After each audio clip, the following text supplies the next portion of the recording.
Hey, this is Zen Zenith just sneaking in to say check out the House Show with Zen Zenith, that's me, on Dragon Wagon Radio. The House Show is a live concert series featuring stripped-down performances and interviews with amazing singer-songwriters. We do the whole thing in front of a real live audience at a real live house and package the whole thing up into a podcast for you to experience in the ease of your home or car. Real intimate performances, real intimate conversations with great people. Check it out at thehouseshowshow.com or on Spotify, Apple Music, or wherever else good podcasts are found. We'll see you there. It's the greatest mystery in literary history. A divisive question with highly contested answers. Who was the writer behind the pen name William Shakespeare? Welcome to Don't Quill the Messenger.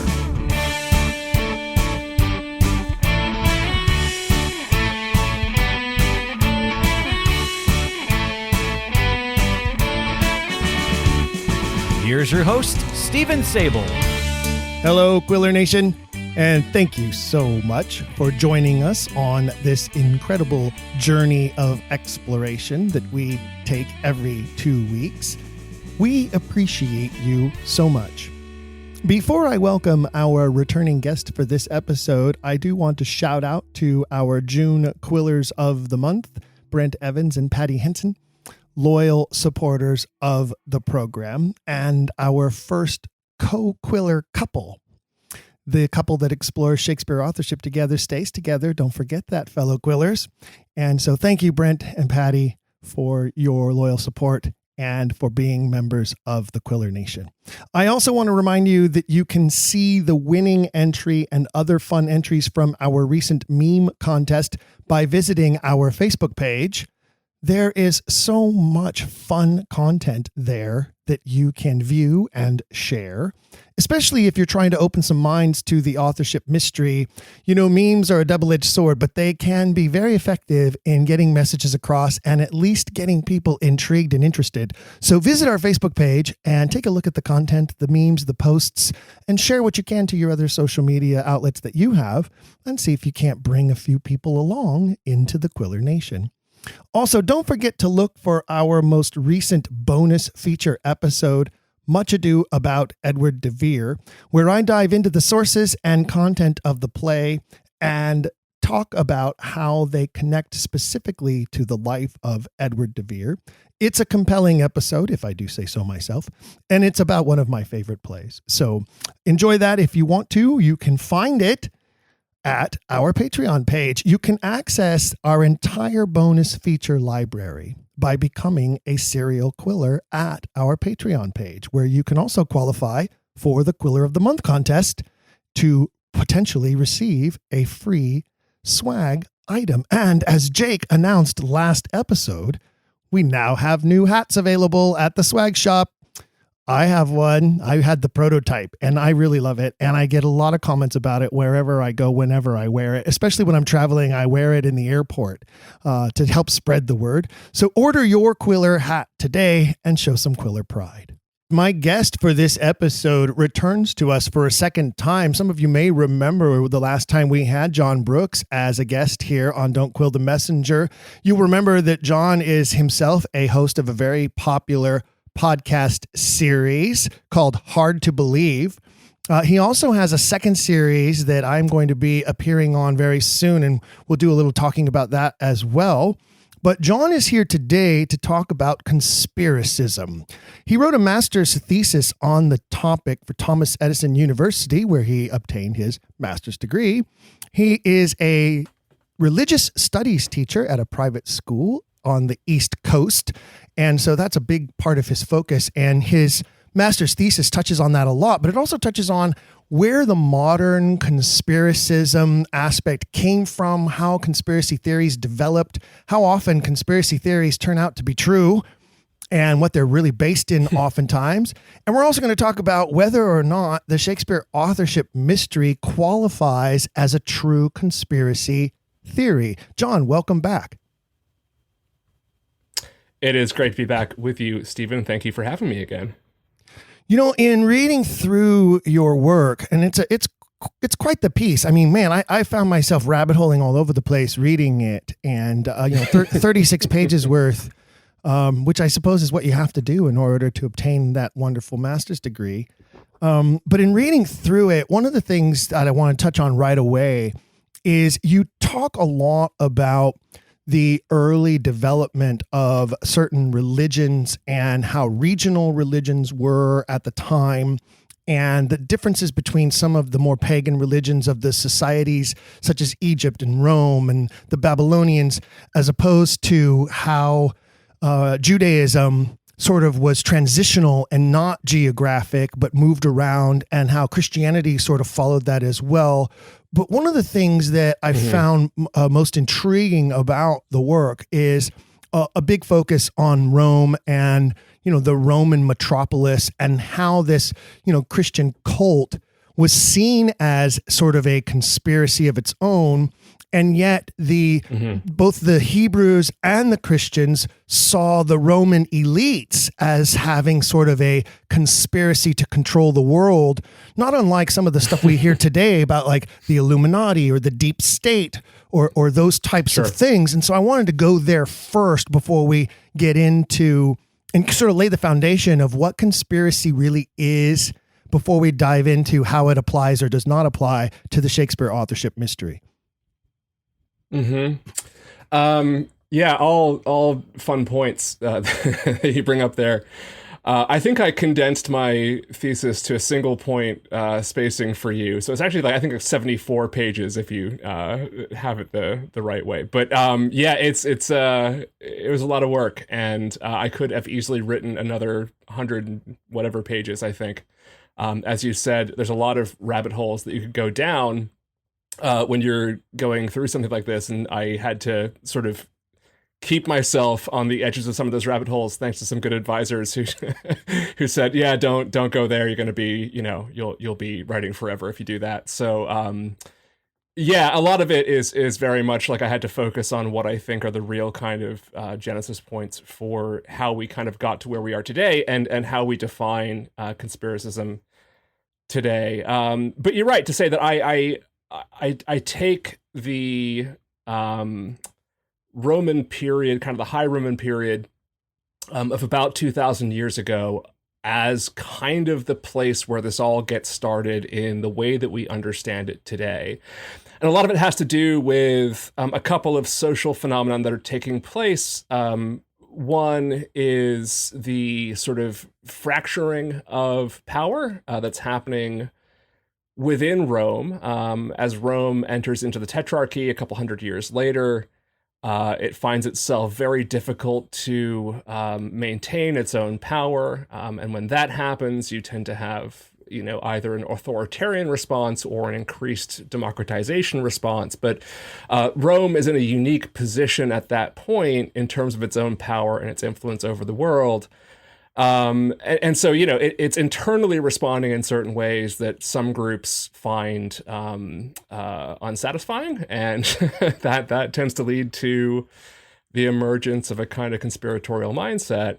And the other is this phenomenon of the emerging democratization of religion that is taking place around that same time. This is probably best known kind of popularly as what we call the mystery cults.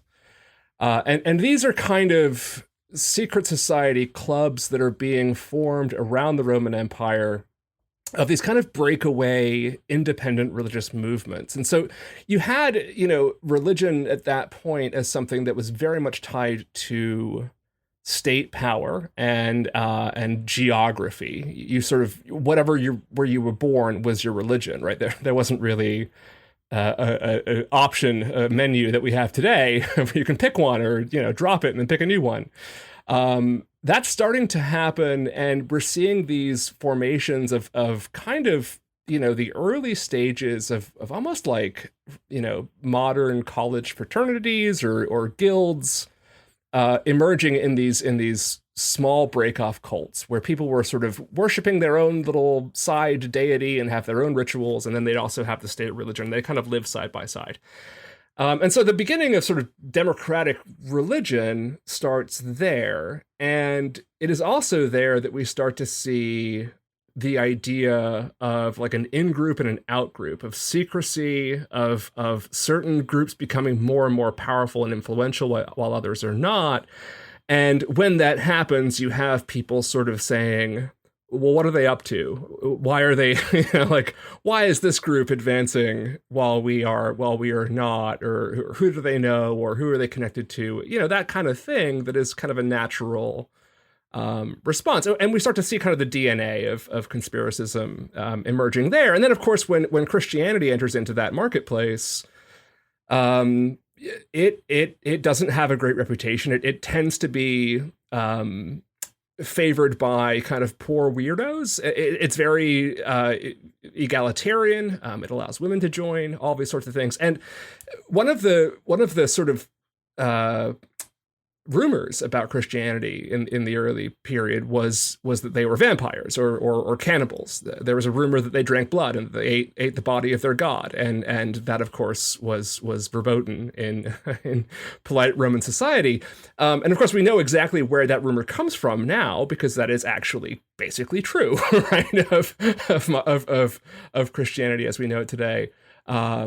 But yeah, we start to see this kind of this fear around blood drinking and cannibalism, and sort of the taking of innocence that we associate with so much conspiracism today, really kind of being born within that sort of primordial ooze of 2,000 years ago. It's very interesting to me that the hedonistic Romans decided that the way to demonize Christianity was to point to, well, they say that the bread becomes the body of Christ and that the wine becomes his blood, and then they eat it and drink it, and oh, they're horrible. And meanwhile, these people are having these debaucherous orgies, vomitoriums, and every other type of overindulgent behavior. Raping their slaves, having sex with minors, not having any issue with any of that. But those Christians over there, they're evil, and all because they didn't subscribe to the Roman state religion and the combination of those two that were basically unbreakable at the time. Yeah, there's two things about that. One, I think it's more that the rumor, the wine part didn't necessarily make it to the surface. Just the rumor that they drank blood, right? Not that wine was a symbol of that blood, which of course, using wine in rituals in Roman cults was very common. I mean, the Dionysus, obviously, right, or Bacchus is an obvious example of that. The Bacchanalian cult, which, speaking of Shakespeare, very well known for partying and drinking lots of wine and being debaucherous. But drinking human blood was a step over that line, and cannibalism was a step over that line, and eating God was a step over that line. So there were still kind of rules, and the rumors around Christianity appeared to break those rules. The second point, I'm trying to think. You said something else there that made me immediately think of something, and I now can't remember what it was. But it's not. It seems that the rumors became the reality, right? And that kind of is what differentiates. Oh, and the other part about this is the other thing I was going to say is that as people like Bart Ehrman have pointed out, one of the things that made Christianity successful was that it was intolerant. And I mean that not in a sort of pejorative sense, but in the sense that this was the only one that said, and by the way, you can't worship other gods, right? So like all of the other cults of the time were inclusive. You could worship this, random Egyptian goddess or god or a Persian god, whatever. And that was all fine because none of those cults were saying, but that's it. You can't worship beyond that. Christianity was almost unique in that it was saying, this is the only one. You can't engage in Roman state religion alongside this. It's exclusionary. That intolerance, that exclusionary, element is part of what made it successful, because it sort of it gave adherents a sort of sense of empowerment, a sort of sense of real secret knowledge that again is part of what makes modern conspiracism so attractive to people. It is partly that element of having been exclusive, of giving that sort of sense of, this is, if you're part of this club, you're part of the club that truly knows the truth, right? That nothing else can permeate that, made it in some ways a hard sell, but also something that once it caught fire and once it took hold, was really, really powerful, right? Because it sort of allowed, especially rulers like Constantine, to say, like, no, this is it, right? There's only one God, there's only one emperor, right? There's a lot of really useful things about that, but that's what made it sort of stick out, and I think probably made it more suspect and more kind of taboo than other religions within that marketplace. So is it sort of a self-fulfilling prophecy with certain things that become labeled as some sort of a conspiracy where they are in fear of some sort of persecution? So they have to conduct their activities in secret, and thus a cloud of suspicion hangs over it. So, for instance, the most famous conspiracy of all time occurs in Rome with the conspiracy to assassinate Julius Caesar. And if you imagine that the people who were aware of that, who were whispering about that, there's this conspiracy theory, they're going to try to assassinate Caesar, might have sounded crazy. In fact, the famous soothsayer who says, beware the Ides of March, in Shakespearean fashion. And Calpurnia, Caesar's wife, who says, don't go to the Senate. They sound like crazy tin hat wearing people, but turns out they were right. And turns out Caesar ended up dead. I think Plutarch says 23 stab wounds. Shakespeare loves to dramatize it, makes it 3 and 30 because he also loved threes. But nonetheless, that's a lot of dead, right? So is that part of the layer of what a conspiracy is that there is this layer of secrecy that makes it suspicious? Sure. I mean, so first of all, yeah, I mean, actual conspiracies are all over Shakespeare, right? Like, which is kind of interesting. There's a lot of people really conspiring to really, really do nefarious things in the works of Shakespeare. Yeah. So here's the thing, right? A lot of times, in order to do anything, especially when you are existing within an authoritarian context, you have to do it secretly, right? I mean, that's just when something is illegal, as certain religions have been illegal over time, or certain sort of organizations have been outlawed. You must do them secretly, and when you do them secretly, then it creates whisper campaigns. It makes it very easy to exploit the fear that they're doing something unknown and untoward, and intent on undermining civilization. On the other hand, you have also, very visible groups that need to act secretly in certain circumstances for reasons of public appearance. So, for instance, a lot of conspiracy theories over time have been directed towards the Catholic Church because there's this sense that there's sort of two versions of it. There's the outward-facing, public-facing Catholic Church, and then there's this sort of cabal deep within the underground of the Vatican. So in part, the creation of secrecy is kind of an existential thing. I mean, the original sort of motivation behind the actual Illuminati is exactly that it was a campaign to preserve knowledge that a lot of thinkers at the time thought was under threat from the Catholic Church and their ever watchful eye. And yeah, I mean, obviously, whenever someone's doing something secretly, that again arouses suspicion as to why are you being secretive about it, and what are you really trying to do, and that allows for people to come up with all kinds of reasons to pin unexplained phenomena on those groups because they don't know who they are or what they're doing. They just know they're doing something secret, and then all of a sudden this plague happens, and so it's like, well, how do I put those two ingredients together? It makes it an easy recipe, right, for persecution and for violence to erupt. I think the most interesting sort of version of how this has played out historically is when you look at the relationship between the Masons and the Catholic Church. And the sort of back and forth between the Masons and the Catholic Church over like which is the secret shadowy group and which is not. And, there's alliances between them at some points, and there's Catholics who are Masons and all that sort of thing. And then you get to this place where like the Catholics basically label the Masons as a nefarious secret society.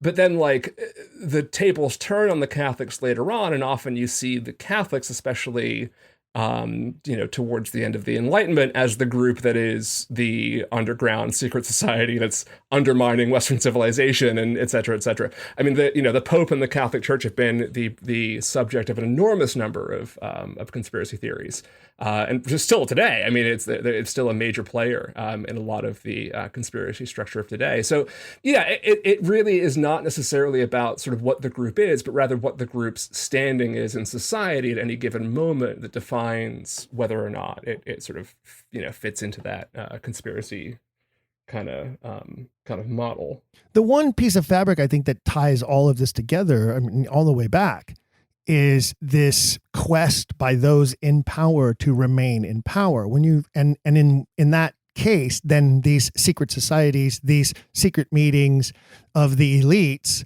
who believe that, the plebeians, the common folk, aren't smart enough, aren't educated enough, don't understand, shouldn't have access to that knowledge and information.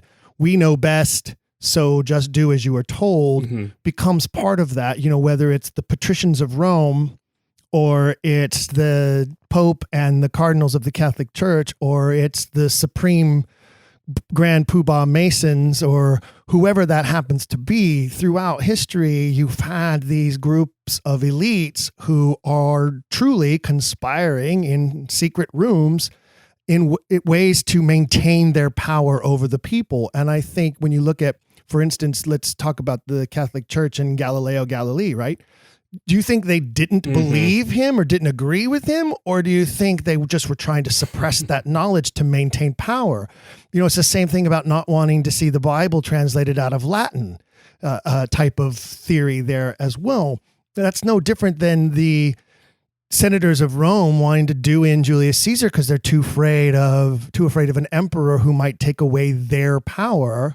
I don't know that they were truly Republicans as much as they were, and Republicans with a small r, obviously. I don't know that they were truly so invested in a Republican form of government as much as they feared that his power was growing and it was diminishing theirs. You know what I mean? Mm-hmm. Yeah, and the struggle over power, I think, is a real important aspect here. So a lot of people will ask, why weren't there conspiracy theories in like ancient Babylon, right? Or like, why don't we have cuneiform of records of conspiricism? And I think the answer to that question is when you have no doubt who the power is and where it's coming from, there's no point in forming a conspiracy theory. When the levers of power are clear and who wields them is clear, it doesn't give rise to that sort of thinking. When power is distributed in different ways, when things become bureaucratic and cumbersome, and there is a struggle for power, then you start to see this being manipulated and being sort of presented as part of that struggle for power in all kinds of different ways, right? But like powerful groups become the target of it, but also made up powerful groups become like theoretical powerful groups, right? Become the target of it. It doesn't have to have a reflection of reality, but I think the basic point that this is about a human desire to explain complicated, powerful things, whether those are revolutions like the French Revolution or whether they are the Black Death. Those sorts of big sort of paradigm shifting, earth shattering events require some kind of scapegoat and also some kind of explanation, right? So I think we can pretty easily lay out when we are vulnerable to this kind of thing. like what sort of circumstances have to be in place to make us vulnerable to widespread conspiracism. I think where we are right now, kind of culturally in this country, especially, and just kind of throughout the world, in terms of all these different sort of axes of power, whether they be governments and the rise of autocracy and social media and the way that sort of wields a different kind of power now, it makes perfect sense, right? That we are in a kind of a hotbed of this kind of thinking and this kind of behavior. I think that's true. And I think, that's not new to this nation either. I mean, we've had our own conspiracies in this country, and some of them major historical events. Oh, yeah. I mean, there was definitely a conspiracy to assassinate Lincoln, and it worked. Mm-hmm. And ironically, also connected to Shakespeare, because the Booth brothers they literally felt it was their duty to eliminate what they saw as the tyrant Lincoln, the way that Junius Brutus did so in ancient Rome. Thus, their father, Junius Brutus Booth, who also their oldest brother, Junius Brutus Booth. I mean, and then they just 3 months before killing Lincoln had come off a production of Shakespeare's Julius Caesar, where the three brothers played the three main roles in the play. I mean, so, Shakespeare killed Lincoln, I always like to say, but that was definitely a conspiracy, right? No, you can't write that. Yeah. There's the rise of the Whig Party, for instance, in the 1830s, was all about doing away with the Masonic Party. The fear that the Masons, who were controlling the United States government, Andrew Jackson included, had grown too powerful, and we needed something that they were conspiring to maintain control of the nation, and they needed to be dethroned in that sense. So, these things are very true and common, and we end up with a series of true conspiracies, like I say again, are about maintaining power, whether it's Cleopatra conspiring to murder her brother so that she can be the sole pharaoh and not be joint pharaoh, and then conspiring with Caesar to try to raise her power. He's gone. Now I'm going to conspire with Mark Antony. Now Octavius is going to conspire with his top people to slam Antony, to smear him, to destroy his reputation so that he can, all of that are started out as conspiracies that came to life. Yeah, you're right. And even Washington was concerned about the Illuminati, and he shouldn't have been, because it was, he was concerned about sort of the early conspiratorial version of the Illuminati, not the real one. But sure, it's been with this country, especially from day one. And of course, Elizabethan England is loaded with real conspiracies, right? And as well as sort of post-Elizabethan conspiracy theories. People like, Cecil, right? Right? I mean, he's kind of, in some ways, the one of those sort of caricatures of a conspiratorial sort of guy. And it's really actually hard to find, and this is kind of one of the themes of my thesis, is that it's really hard to find any period in Western history that isn't just profoundly shaped by this way of thinking. That this is, this way of thinking about this being how power operates, whether or not there really were conspiracies. And sometimes there are, like as you've mentioned, like they do happen. There are conspiracy facts. That is a real thing. But a lot of the times those conspiracies happen because of conspiracy theories, right? I mean, I think it's fair to say that someone like John Wilkes Booth, who engaged in a conspiracy to kill Lincoln, was also himself, he would have been classified as a kind of, conspiracy theorist of today.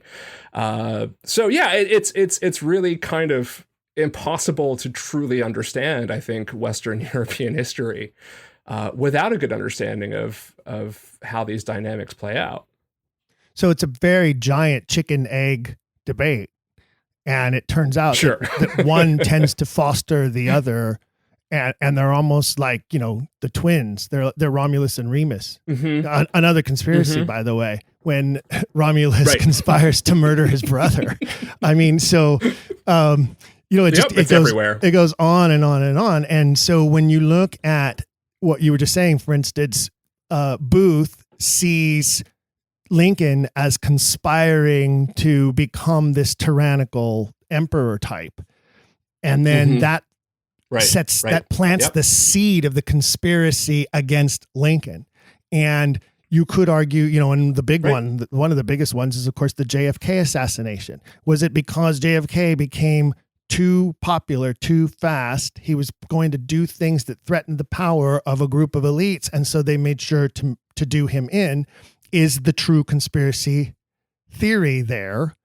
Maybe we'll never go answered, but I do know this. Most modern polls show that more Americans believe that there was a conspiracy involved in the murder of JFK than who do not believe that. Yeah. Right.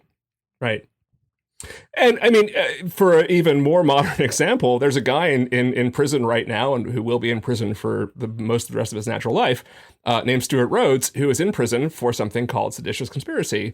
And he is in prison for seditious conspiracy because he believed in a conspiracy theory, which is that Joe Biden was going to do what Lincoln was going to do, according to John Wilkes Booth, which is become a tyrant, autocrat through election theft and so on and so forth. So, these things, we never get any smarter. It doesn't seem. These things just keep happening.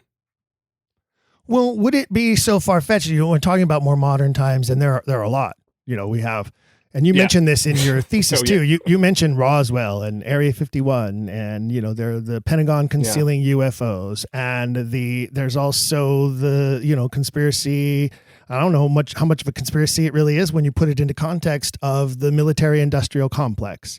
There are those who would claim that the Ukraine war is all part of the conspiracy, that COVID was all part of the conspiracy. The bottom line is we get to a place where it is not, when we look at history and we look at those in power and what they have been capable of doing, it is not so far-fetched that people suddenly are suspicious. Throughout history, we have been suspicious of people in power, the elites, and what they're capable of doing. And it's because they've proven that they're capable of doing horrendous things in order to maintain their power over the common people. Yeah, that's the kind of paradox. I mean, right? That's the sort of idea that you have to have in your head, or the two sort of opposing ideas that you have to hold in your head at the same time. That, yes, very powerful entities and very powerful people do, nefarious things, and there's plenty of examples of that. But at the same time, there is also a sort of opposite reaction, whereby, in order to explain what they're doing, or what they're trying to do, or because you're afraid of how much power they have, and then again something weird happens, the brain kind of creates this association that isn't there, right? And so, I think, again, I mean, the COVID response is not entirely different from the Black Death response. You have this out of nowhere, inexplicable disease that completely upends the way everybody lives life, that is killing people seemingly at random, and it's confusing and it's weird, and the government is saying, basically, change your life for a little bit while we figure this out, and people are like, wait, but what if, isn't that just what they'd want, is for us to not go out, it's control, right? But it's like, those two things can be true at the same time without falling into that sort of correlation causation fallacy, right? And so when you look at the Black Death, you have, again, a novel pathogen that is killing, half the people that you have no understanding of germ theory, right? There is no World Health Organization, and so what do you do? I mean, you know, and a lot of people were like, well, what if the Jews are kidnapping children and doing blood rituals with them, and that's why this happened? And it's like, well, that's as good an explanation as any other, and you know, the Jews are always sort of doing their own thing in secret, so yeah, let's go with that. and thus, you know, centuries of what we call the blood libel leading direct line to the Holocaust is set in motion, right? So it's we are just not very good at processing sort of complicated questions, and unfortunately, it is increasingly easy to sort of fall victim to this way of thinking, because it's a very kind of human way of thinking. And again, someone will say, well, you say that, sure, but like, look at this example from history where someone did do something nefarious through conspiracy, right? Because like the Holocaust itself was itself a conspiracy and was also built on conspiracy theories. So, you know, it's a very complicated and tricky place to be, which is why anybody saying someone questioning the authorship of Shakespeare and calling that a conspiracy theory is being grotesquely irresponsible, right? Like just horrifically irresponsible to draw that comparison. Well, but before we take apart what is and what isn't a conspiracy and how that applies to the authorship mystery, the one thing that I wanted to touch on as well, though, is that I think what happens throughout history is when you talk about, let's talk about the Black Plague, for instance, and the comparison to COVID is, of course, not exactly accurate, but close enough to like the only modern reference we really can use in today's day and age.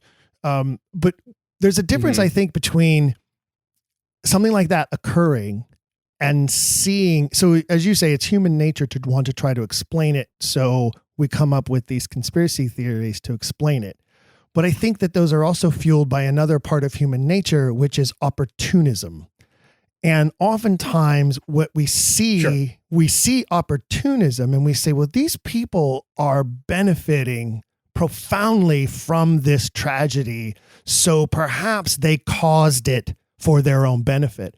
And, you know, with the Black Plague, there were plenty of opportunists. With COVID, there were tons of opportunists. And I think that fed into the conspiracies about where COVID came from or how it was developed or why it was developed or why they're doing this or why they're choosing masks or why they're choosing lockdowns.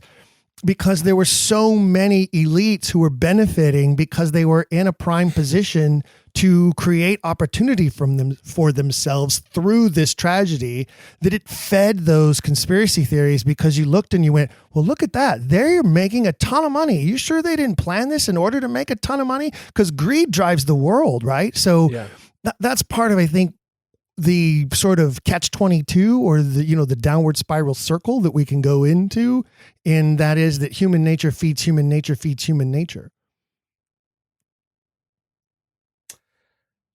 So, yeah, one of the problems, like with, again, like the way that people are so susceptible to this, is what it tends to do is provide a very tidy answer to very entrenched and complex problems. So if we want to talk about opportunism when it comes to COVID, for instance, right, you'll notice that like none of the COVID conspiracy theories come back to Jeff Bezos. Jeff Bezos made $38 billion one day. I think that's the number, during the COVID crisis, right? Which is a obscene, I mean, it's literally unthinkable amount of money. And I think that part's important. It's so unthinkable that people quite literally can't think about it. And so what the brain does is tries to create kind of structures that they can think about and that do sort of appear to satisfy those doubts and those suspicions and those questions. So you look at sort of the way that certain groups benefited, right, or could possibly have benefited from the COVID crisis. And rather than going through the very complicated sort of dynamics that yielded the COVID crisis, right? Things like climate change and, global capitalism and these kinds of things that made it so that we had a set of circumstances whereby this virus could spread very quickly and could also emerge the way that it did. And that requires taking really hard looks at the systems that we have built and the systems in which we exist. And frankly, Stephen, like most people just don't want to do that, right? Like that's hard. It takes a lot of time. And like we don't have a bunch of time in our sort of, modern capitalist societies. So instead, what we look for is a way to still satisfy that question and still sort of point our finger at the opportunists, but do so in a way that is sort of all-consuming. And some people ask me a lot about conspiracy theories as I try to explain sort of why this happens, and that it sort of it feeds off of people seeking answers and simplicity. They'll say like, well, yeah, but a global cabal of like the ultra elite conspiring to do this thing and like try to get away with it and requiring technology that probably doesn't exist, and that seems more complicated to me than the real answer. I'm like, yeah, but it actually isn't, because even when you have a bunch of things that are incredibly unlikely, as long as you can sort of fit them neatly into a tight narrative, that's enough. And that allows you to say the thing that is happening is because of this big bad entity. And all we got to do is take down that big bad entity and then everything will be fine. The reality, as you and I both know, is that the problems that we face as a civilization and as a species require a lot more than just sort of taking out 4 or 5 people at the top and assuming everything is just going to change. It's not, right? But if we can convince ourselves that that's it, right, then that it's just the globalists, right, which is just an anti-Semitic, code word. But if you can just convince yourself that it's the elders of Zion who are responsible for everything, that's really gratifying, and it answers again these questions that are coming from a place that is real. I'm not denying that, right, as you're pointing out with sort of the opportunism around COVID, but also just lets the problem perpetuate, right? It doesn't help anybody. In fact, it tends to hurt people who are innocent, and that is where it becomes tragic, right? Yeah, I agree. And so the other thing that we've learned through history is when you cut off the head of the snake doesn't die. Like you just create a power vacuum, and someone is right? really willing and ready to step right. You could have all this time you could have said, well, if George Soros would just disappear. Well, George Soros in effect has disappeared, but his son is right there behind him. So it's not like you can place the blame on, that type of a power. It's more of a philosophy, of a mindset, right? Yeah, absolutely. And it will never be satisfied, right? You can't talk a conspiracy theorist out of their position through logic and reason. Again, one of the reasons I think that it's such a farce to call people who question Shakespeare into that category.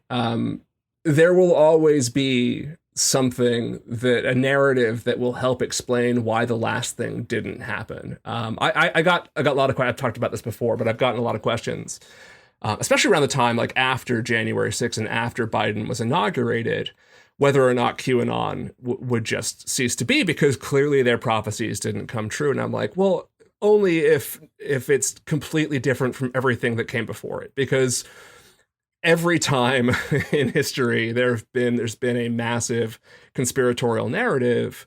When the thing that what's supposed to happen doesn't happen, they just shift what's going to happen next. They just shift. They come up with an explanation as to why that was, or they ignore it and they move on and they morph into something else, right? I mean, the one that a lot of my fellow religious studies people often point to about this is the Millerites and the Great Disappointment, which is when William Miller in the 19th century predicted the end of the world, and all of his followers basically sold all their possessions and were ready for Jesus to return. That didn't happen. And then he's like, oh, actually, I got the date wrong. It's like in a few months or whatever. And then it didn't happen again. But like they kept with him. A lot of them did anyway, right? They kept on going with this idea, even though the evidence was not there, right? So it's not something, you're right. You can't just be like, if we get George Soros, right, then it's all going to be good. Like, no, and obviously George Soros is not actually behind all the world's events, but like, even if he were, right, that wouldn't change. Like, it wouldn't actually, if you believe that is to say, like, and then you got George Soros and like things didn't change, you wouldn't just be like, oh, I guess I was wrong and sort of move on with your day. It does become a belief structure that takes over your entire perception of reality, right? And that's one of the things that sort of separates conspiracism from just kind of goofy, random beliefs or sort of thought experiments or urban legends, right? Which we often lump into the conspiracy sort of framework, but it really is, urban legends and conspiracies are very different in the way that they work. They're related, but one is a genuine sort of adopted belief system that is incredibly durable and immune to countering evidence and facts. And I don't know a lot about their belief system, but I assume, from QAnon on one side to Antifa on the other side, I would assume that Antifa would believe that there are 535 people who need to be removed from power in order to accomplish their goals, called the U.S. Senate and the U.S. Congress. Well, yeah, maybe. And I think Antifa is mostly just a bunch of like college kids who just like, show up when the Proud Boys show up and like try to have them not, whatever. But like, I think that's pretty much it. But like, yes, in theory, right, there are, and there certainly have been leftist conspiratorial groups that they say, if we knock out this governing body or this dictator or whatever, right, then everything else is going to fall into place. And like, no, that's not really how it works. So what would you say in your studies, what would you say are the elements of a true conspiracy as opposed to a conspiracy theory? And how does conspiracism find accuracy and sensationalism all at the same time? Oh, like what are the parameters there?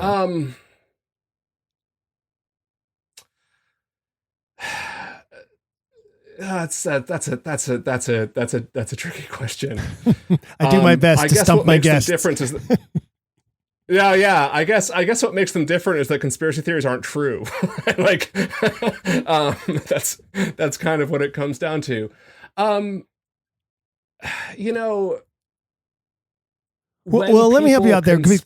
At least twice you've mentioned that it's irresponsible to claim that doubts about Shakespeare authorship fits the criteria of a conspiracy theory. Explain that then for us as to why you feel that way and why Shakespeare authorship doubt does not meet the criteria of a crazy, whacked out conspiracy theory. Mm-hmm. Yeah. So that's a really good question. I like, and this is something that I kind of get into in my writing as well. So one thing, and like this is kind of a flippant answer, but it also sort of is a useful kind of first rule of thumb. Ask yourself the question: is this ultimately anti-Semitic? Right? When you peel away the layers of basically any modern conspiracy theory, you will find anti-Semitism like one or two layers underneath it. that has to do with, again, something that I talk about in my thesis, a lot of just the way that Western society played out.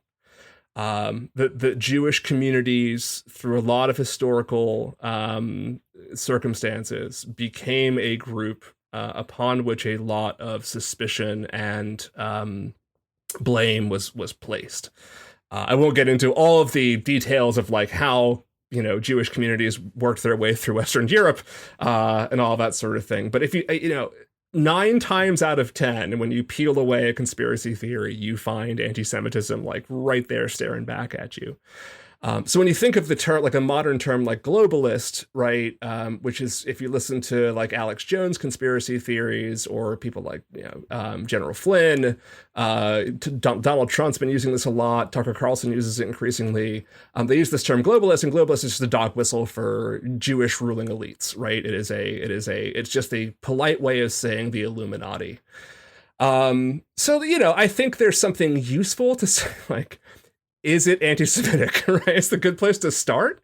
I don't think you could find really any anti-Semitism in doubting the Shakespeare authorship. I suppose had the Stratford man been Jewish, then maybe, but like I don't think anybody's ever claimed that. And certainly it's not its genesis point. I think the more kind of methodological answer to that question is, did you start at the conclusion? And to me, that's sort of the easiest way to sort of smell and suss out where it's conspiracism. If someone begins with an assumption, an endpoint, and then sort of retroactively works the evidence to fit that endpoint, that has the markings of a conspiracy theory. That's a good way of determining whether or not someone has gone about the right methodology.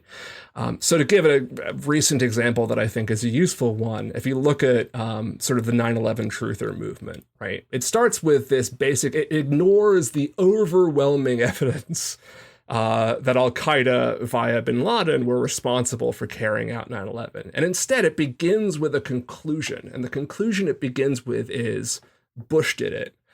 And every piece of evidence in that works backwards from the conclusion to support the conclusion. It doesn't begin at a looking at what's there in front of you and looking at the evidence and then drawing a conclusion from that.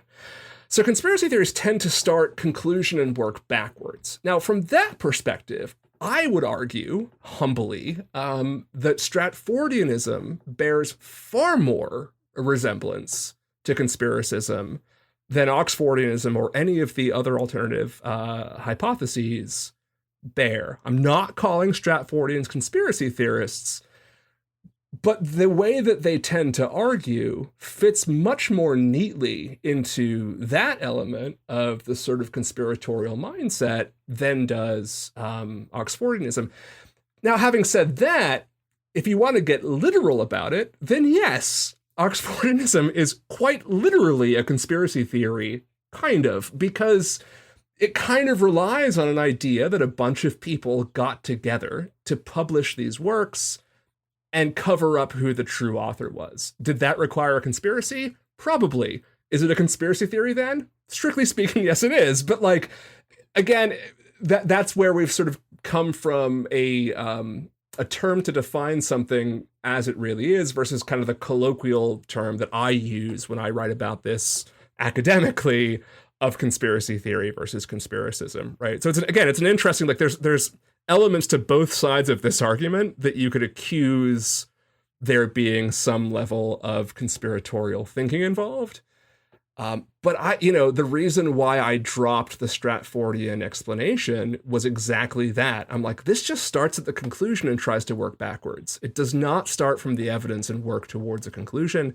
And I've never met a doubter of the authorship question who works that way, who doesn't work from, I'm just looking at the evidence and seeing where the most logical conclusion is based on what I know and why I should know that, right? That to me is a really important distinction.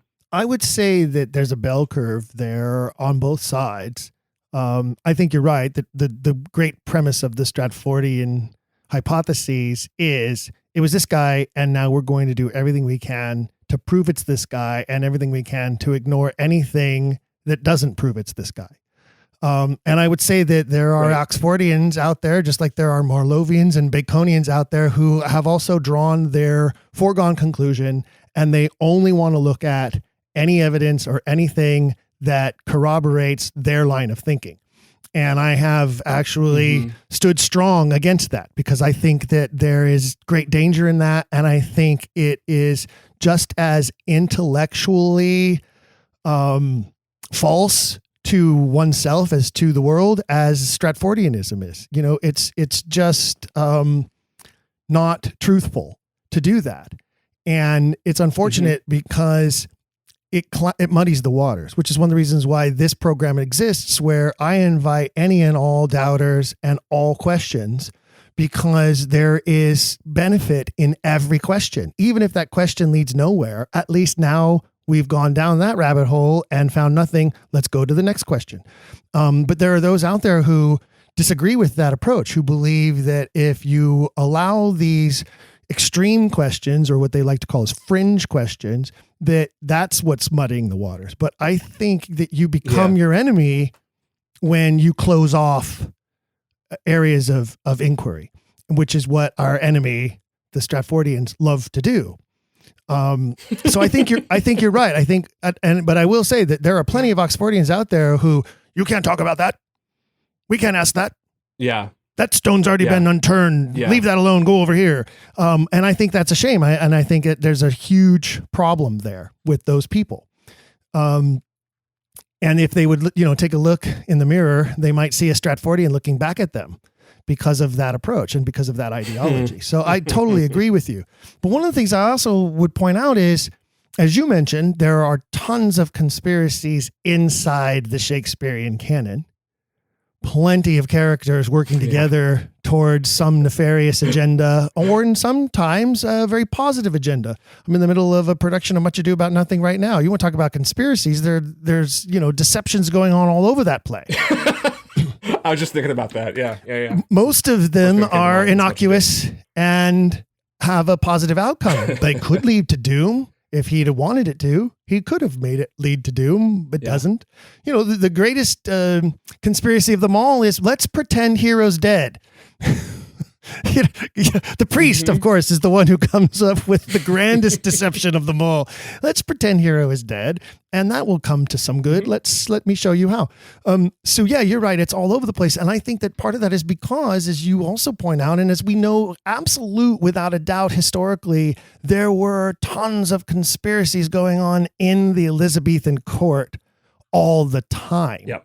These courtiers working together against these courtiers. This one trying to secure a monopoly in this trade. This one trying to secure a monopoly in that trade. This one trying to marry their child off to this one's child to secure this alliance so that they could conspire against their enemies over here. And one of the greatest conspiracies of that time, which was so important and I think such a huge key to the unraveling of the Shakespeare authorship mystery, was the Essex Rebellion. And that's a tremendous conspiracy.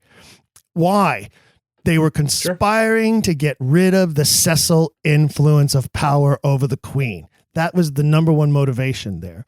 It is not such a far leap then to say that this group of writers could have been conspiring to do the same thing through literature rather than through action, and under a pseudonym that they invented that they thought was cute and funny, called William Shakespeare.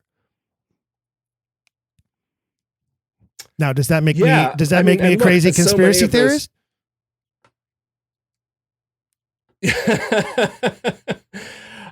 So I would say two things. One, that what you've just presented is a conspiracy hypothesis, and I think we also need to get a better cultural understanding of the difference between those two things. But you are absolutely right that, as I mentioned, as you've just pointed to a couple of really high profile examples, the Elizabethan court was rampant with conspiracies, and they had a lot to do often with the way that nobility was presented to the public. I mean, if you think about kind of the kind of central idea behind the Oxfordian model is that here was a guy who was a avid writer, but like really couldn't share his work with the public because of norms of the time. You know, we all know, I don't think, I mean, I'm sure there's still historians that will stand by the idea that Elizabeth was genuinely a virgin, but like, obviously, right, we know where that comes from, and we know that the idea of the Virgin Queen was itself a conspiracy. It was an idea of presenting Elizabeth as worthy of Christian rule by placing her sort of within the framework of the Virgin Mary. And, you know, as long as people believed it, that's what mattered. And so whatever it took to maintain that illusion, right? Like that was worth it, because it was a way of maintaining a kind of, you know, convenient power structure that the people involved wanted to maintain. So, yeah, I guess in some ways, like it would a lot of things about the Stratfordian model would be like, well, if this were true, it would be really weird, right? I think it's a lot of what gets us, a lot of us who sort of began to doubt, what sort of sent us down that road was like, this would make him and this whole story an anomaly for all kinds of different reasons.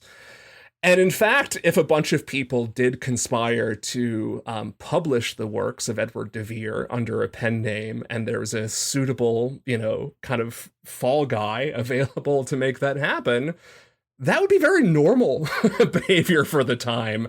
And so nothing of that is sort of, you know, out of line. It's not wild. It is not, it doesn't require the invention of a whole new set of power structures and a whole new set of sort of puppet masters to make it make sense. It fits very neatly within the kind of norms of the time. And so that's another question that I think you have to ask yourself when you're questioning whether or not something is authentically a, you know, conspiracy theory, or whether it's something that is reasonable to cast out on. And yeah, if you want to look for conspiricism, you know, for real, like, yeah, go study Elizabethan England. It's and talk about power struggles and power vacuums and how that fuels those kinds of things. You'd have a hard time finding a place in history with more of them than that period. Well, another great example is you have all of these Protestant leaders of England conspiring against the Queen's engagement to a French Catholic, and thus bringing about the demise of that, putting an end to that. And that indeed was a conspiracy against the Queen. Treasonous, truthfully, all of them guilty of treason against the monarch. But it worked, and she sent the Duc d'Alençon on his way, and that marriage proposal fell apart. Now, some would argue she wasn't really intending to marry him. Some would argue she was doing it as a test of the loyalty of her courtiers. Doesn't matter. If that's true, then that's a conspiracy too, right? That she was conspiring in maybe only within herself and her immediate circle to see how this was going to play out and who was going to act which way and who was going to be most loyal to her. But you know, like you say, it's rife there. And the deceptions are so powerful, you know, wigs, makeup, powder, costuming, you know, the again, talking about Essex, you know, the historical record shows that he barged in on her in her private apartments and found her without her wig and without her makeup and without her dress, and saw this very withered, wrinkled, hairless old woman. And she flipped out and never saw him again. Ever. He died. He was put to death. That was that. So, you know, these deceptions were super important on a very grand scale for the maintaining of power. And that's what sort of this whole theme of this episode is that these conspiracies that have been historically proven, have all had this one thread in common, which is people in power maintaining power, which is, I think, what gives us all, those of us who are the common people, the fuel for suspicion of the powerful elite, because we have seen throughout history that they are capable of doing all kinds of things in order to maintain where they are and who they are. And that cracks open this door. When you look at Edward de Vere as the potential author of Shakespeare, he, according to the unquestionable historical record, was himself the victim of multiple conspiracies. There was a conspiracy to convince him of his wife's infidelity. According to his own father-in-law, that was a result of a conspiracy between his father-in-law and his wife to convince him that he was having sex with another woman and instead inserted his wife into the bedroom. That's a conspiracy. One conspiracy led to another conspiracy there, you see? So here's a man who has been the victim of conspiracies, who was involved in his own conspiracies. And if he was the writer of Shakespeare, it's not so far-fetched that he would include, little tidbits of those all over the writing. Yeah. Yeah. And, one more thing, you had Elizabeth Winkler on recently, and a few months ago, or maybe 2 months ago, around the time that her book was coming out, I happened upon a couple of Twitter threads that were going after her, mostly from sort of English academics or medievalists and so forth, and pretty shockingly, I mean, in pretty stark and dismissive language that I found pretty appalling, without any real good evidence to kind of back it up. And it sent me down a little bit of a rabbit hole there, looking into some of things that people have written recently and so forth about that book and other things. And one of the things that someone said really struck me as just so backwards to the way that we should understand all of this. And what she said was that the reason that people still doubt that William of Stratford was Shakespeare is the same reason that people believe conspiracy theories. What she credited as being was a lack of imagination. Which is just jaw-dropping to me to hear someone see someone write. We're either too imaginative, sentence. We're too crazy, we're creating fictions in our brains, or no, we're not imaginative enough to believe the Stratford man is the true Shakespeare. Wow. Yes, yeah. So the point, like she was trying to make, I guess, was that Oxfordians and other doubters or questioners can't fathom that someone, could be this talented and this gifted and this able to do something. And it's like, no, I actually can. And I actually would believe that were there good evidence to back it up. And what I found, the very reason why I stopped believing that was not a failure of imagination. And conspiracy theorists are very imaginative. I will not take that away from them. I mean, the alternate realities they weave can be just jaw-dropping in their scope and scale. But that really, to me, is like, I think a lot of people would read that and be like, oh yeah, that's probably right, and then kind of move on. And that's really unfortunate, because I feel that if people had a better understanding of the way that we come to our beliefs, the way that we come to theories about who did what, if people really understood that, like, the reasons why we believe William of Stratford wrote the plays are not good reasons to believe it. I just don't think most people know that, right? I just don't think most people understand that. And it's not a failure of imagination. I've tried to imagine it. I really have, right? Like, it's like it just doesn't make sense. It like that's the problem. But I suppose if you're admitting that if you believe that William Stratford wrote the plays, you are a very imaginative person. Okay. If that's what you want, if that's how you want to play yourself, then fine, I guess, right? It's a very interesting characterization of something that they claim is rooted in fact and cannot be questioned. That's the point. Yeah, it's very weird. It's a weird thing to say, but I guess that's where they're at now. So. Ironically, many of those people are only proving the true thesis of Elizabeth's book, which is that they believe this topic is taboo and should not be mentioned, should not be discussed, should not be talked about. Yeah. And they just keep proving her point over and over and over again without even realizing what they're doing.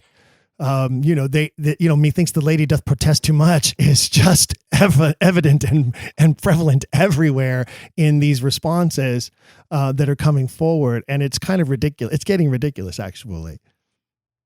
Absolutely. Yeah. I mean, obviously none of them have ever read either her article or the book or anything else, right? It's very clear that they are responding to what they think she's all about, as opposed to what she actually argues. Well, and interestingly enough, I just reached out to representation of a playwright who has written a play who he says was inspired by Elizabeth's article in The Atlantic that caused all of this. Oh, that's great.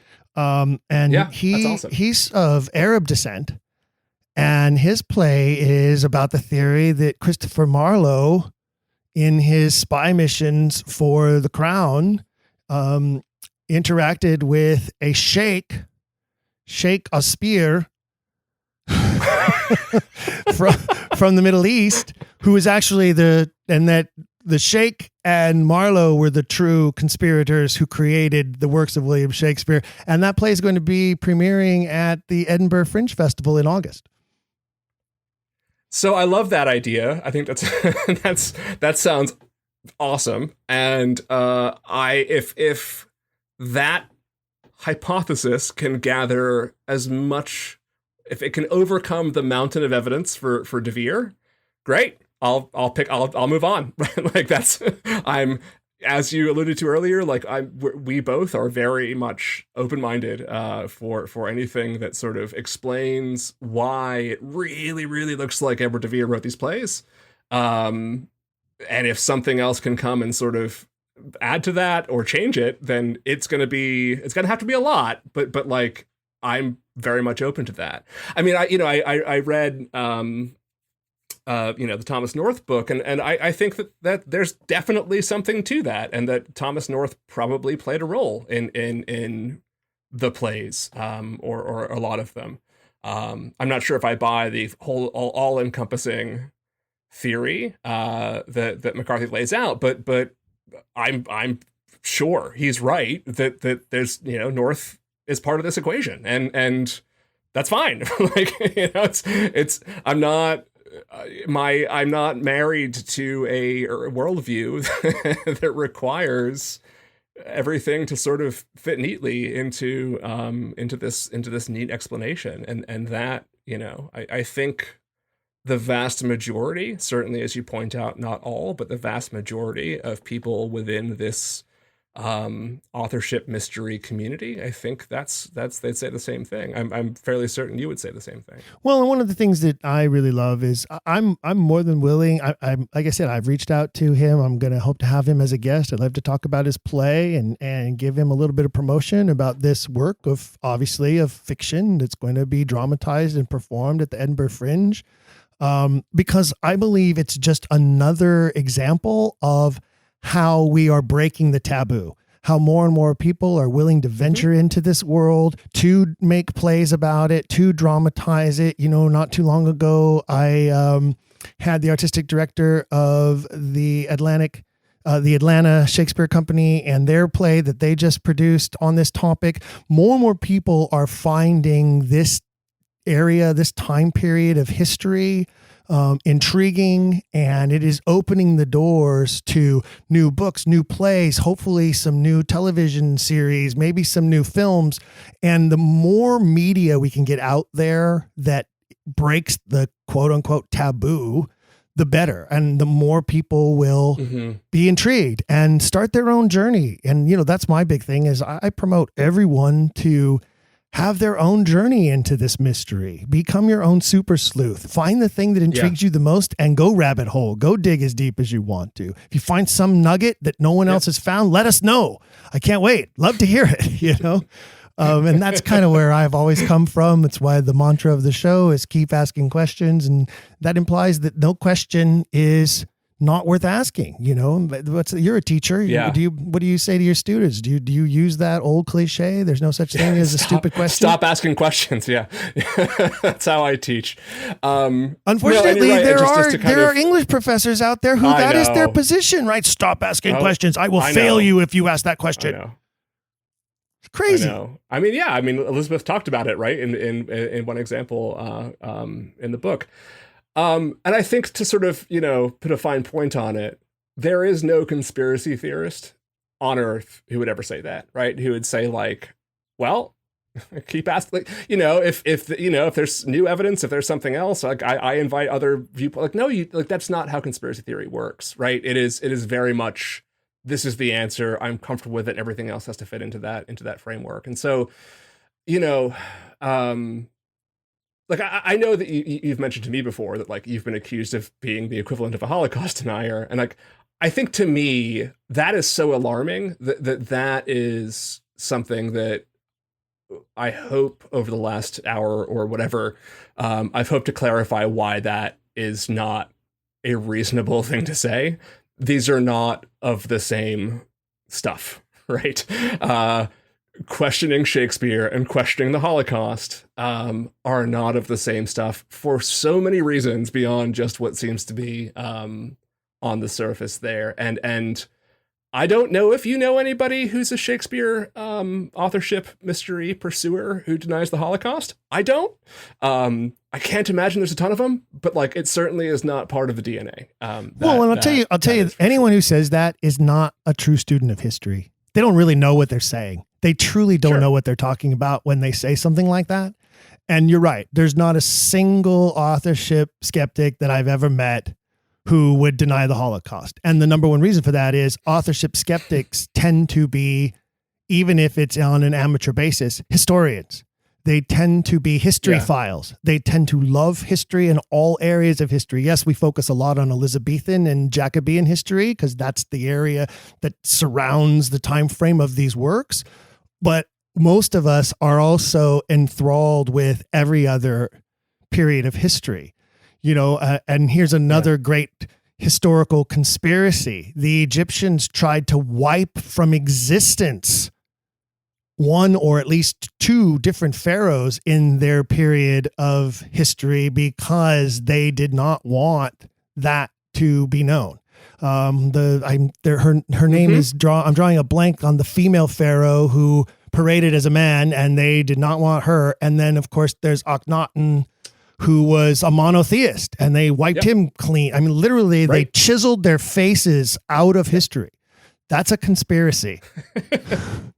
It sure is. And had we not discovered the tomb of his son, famously, we probably never would have known. So, right. So, here we have these ancient conspiracies to change history or to erase someone from history. It's not so crazy to look at Elizabethan times and say, this was, you want to call it a conspiracy? Yeah, there was a conspiracy among the elites.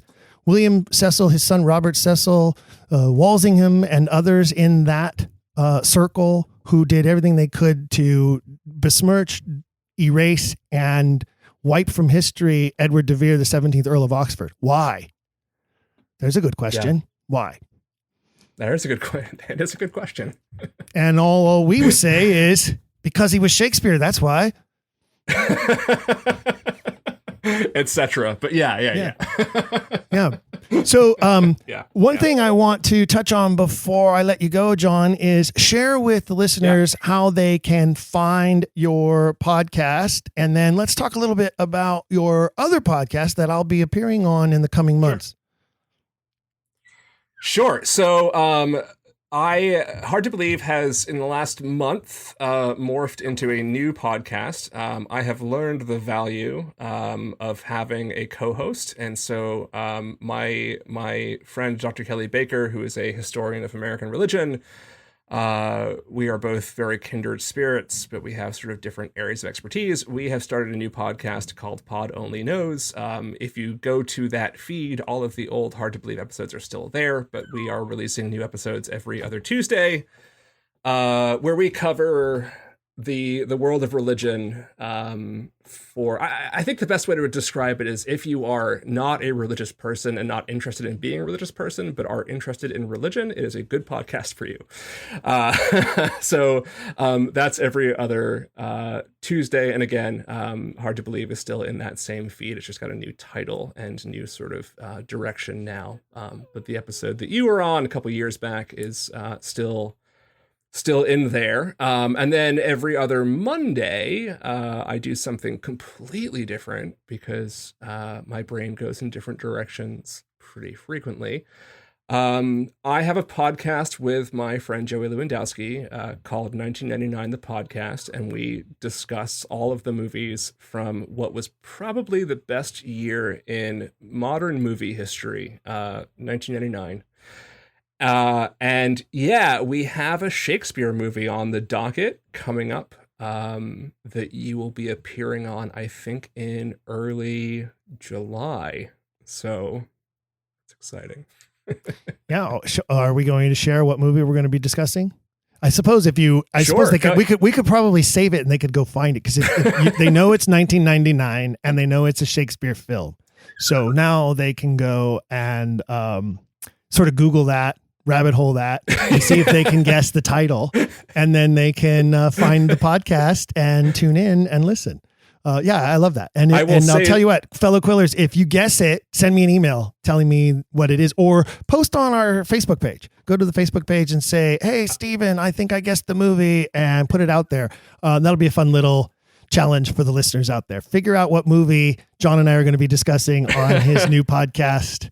What's it called? It's called 1999. What's it called? So it's called 1999 The Podcast.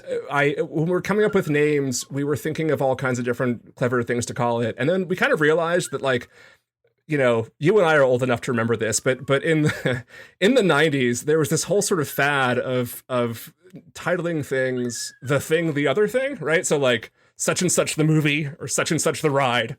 And I just thought it was clever to call it 1999 The Podcast, because it felt so very 90s to do so. I will give one hint to the movie. We are covering a movie, the episode before the one you're going to be on, that stars the same star in two different movies. One of them is really bad, and that's our next episode. Well, wait, how do you know? Listen to that one. You'll have. How do you know that I don't feel that the one we're talking about is really bad? Okay. It is objectively worse. let's say that. I think you and I both have mixed feelings about the one we're going to be talking about. It is true. I think there are some great performances, and I think there are some scratch your head performances. And then we could also talk about the setting and the theme. Yeah. One of the tentpole stars of that movie, his performance, I think, he is one of the stars of the movie that we're doing before that, and it's real bad. So if you listen to the next episode in 2 weeks, you'll have a sense of where we're going and what Steven's going to be on. So check both of those out. And of course, they can find those anywhere where podcasts are found, right?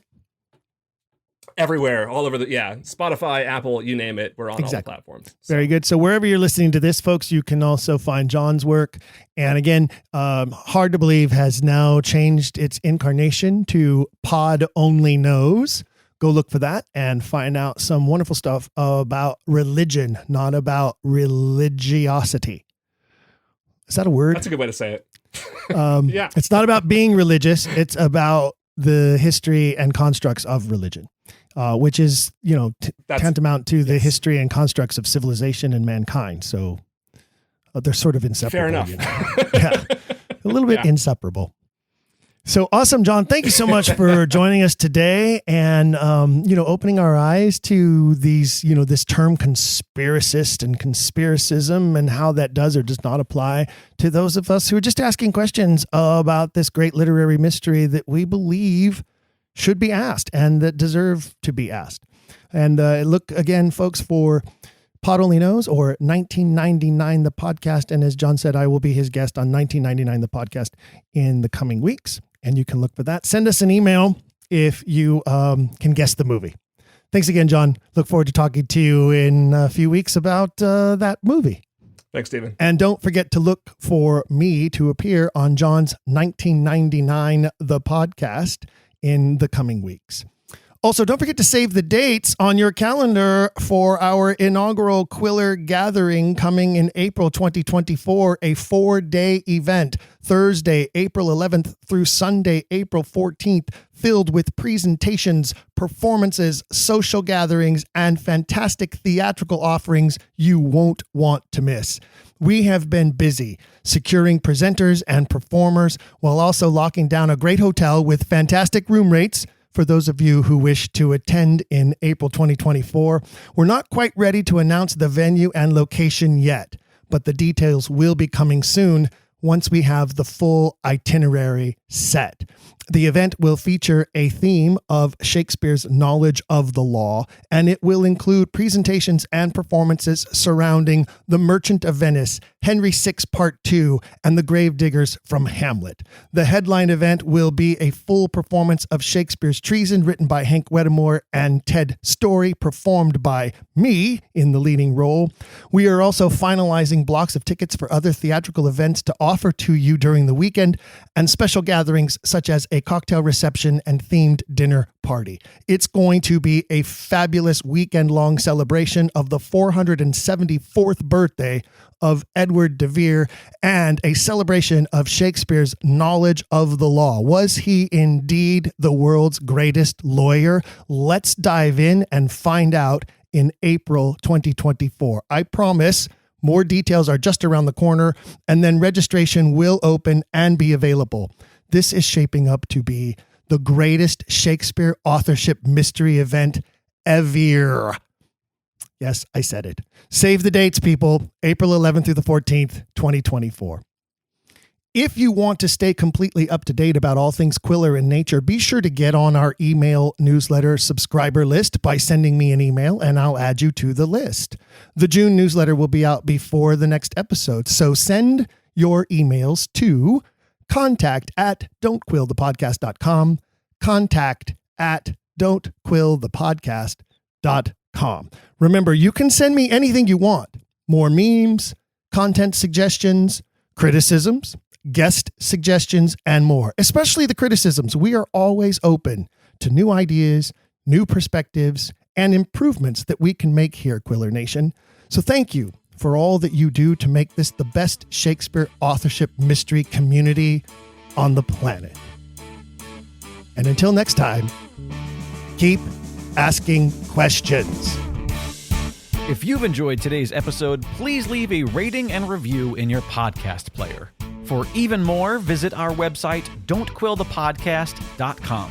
There you can find official merchandise in our shop, as well as a link to our Patreon. This show is made possible by people like you. We hope you'll consider showing your support by becoming a monthly patron, where you'll receive bonus material and tons of exclusive perks. You can also join in the conversation on our Discord and by following us at Don't Quill the Pod on all social media. All of this can be found at don'tquillthepodcast.com, don'tquillthepodcast.com.